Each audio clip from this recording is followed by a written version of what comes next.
That's what we do for a living.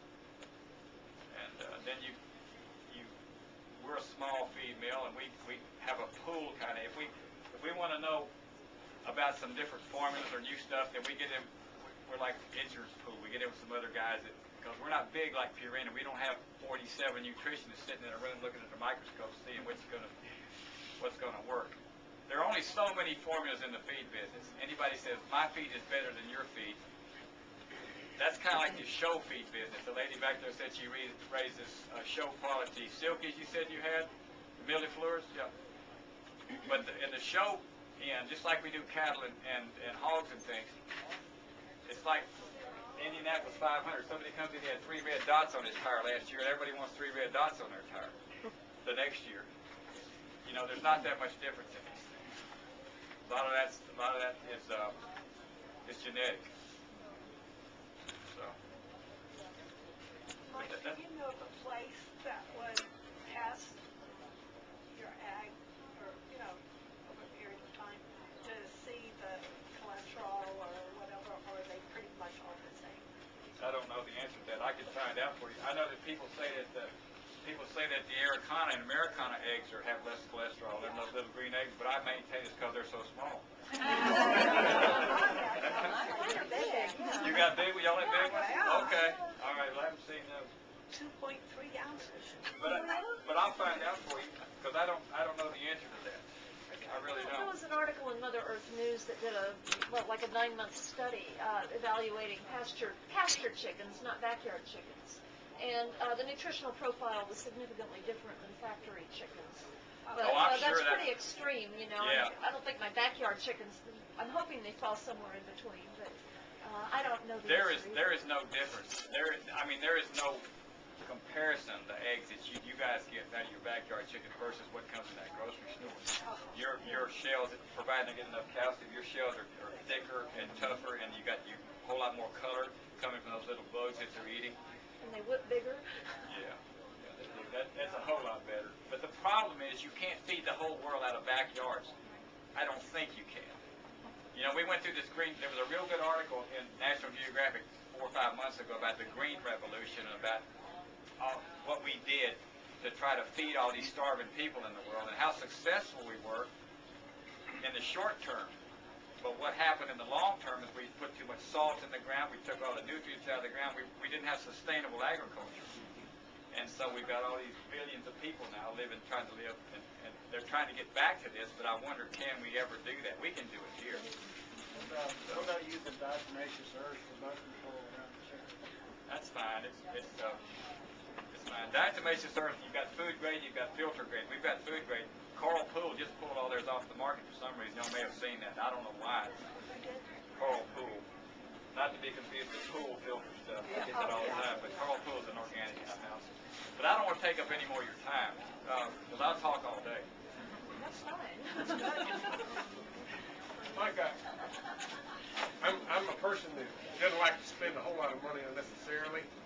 I think organic is important, but my question is, can you control it? I've never known a person to raise hay coastal without some kind of a chemical, because typically farmers don't like a bunch of weeds and stuff growing up in guys that raise. Can you get organic hay? Is there such a thing as that, or bedding material? Yeah, you can get it, but successful at it. Yeah, you can get it, but you got to pay for it. We sell vinegar up here that you can go and kill weeds with vinegar. There's ways to do that, but it's not commercially viable until that market raises up. It's like Whole Foods has made a whole wonderful career or business out of doing that because there's a certain amount of people that can and will pay that premium, just like we talked about the increased cost for the organic stuff. Yeah, you can do it. There's people that do it. Where can you get it? I don't know. How much do you need? Well, I'm just saying, how do you verify that it's organic? He can verify that it's organic because he does it. If he's Armory certified or whatever, he can say, I haven't had any chemicals on this land. I didn't put any grays on P+D or anything on it or 2. So any of these guys that you see on the street, on the highway, that are selling these big things that are hay, that's not organic. Well, right now, all that hay's coming out of Weatherford and Oklahoma and East Texas. If you want true organic hay, you got to know the guy that's growing it. That's right. I know somebody that's doing that. This Bill Hilgert I was telling y'all about a while ago. I went out to his place the other day. He fertilizes with compost tea and takes care of the weeds, I would assume, by hand. But think about that just a minute.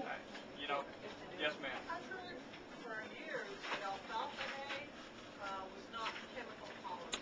Tended to be a lot more organic. That's probably right. See, alfalfa is not a grass hay. Alfalfa is a legume.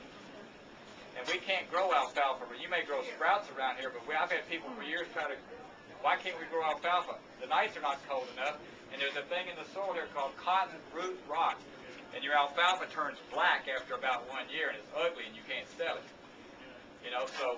a term called hot grass. Yeah, it doesn't work around here. So alfalfa, although I don't think that would be...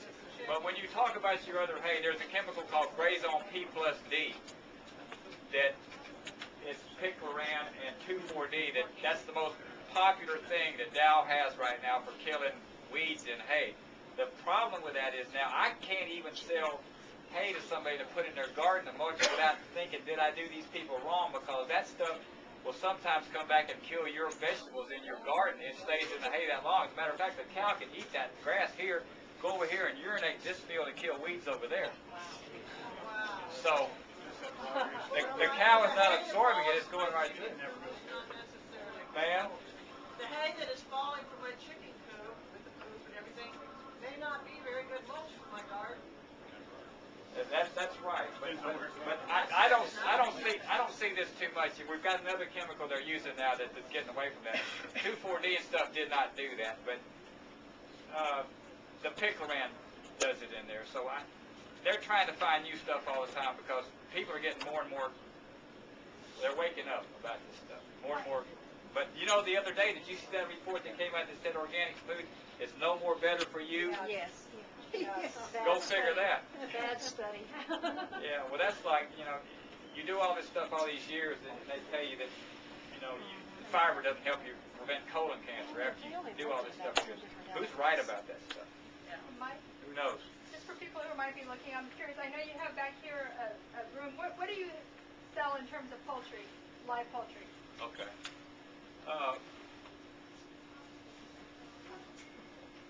We've got a chick room, and we've got a big bird area out here. Out here in the back, in that big warehouse out there, we sell laying hens. Where we get these laying hens, all these laying hens, these places in Gonzales, I was just telling you about, these big laying places where they have thousands of birds.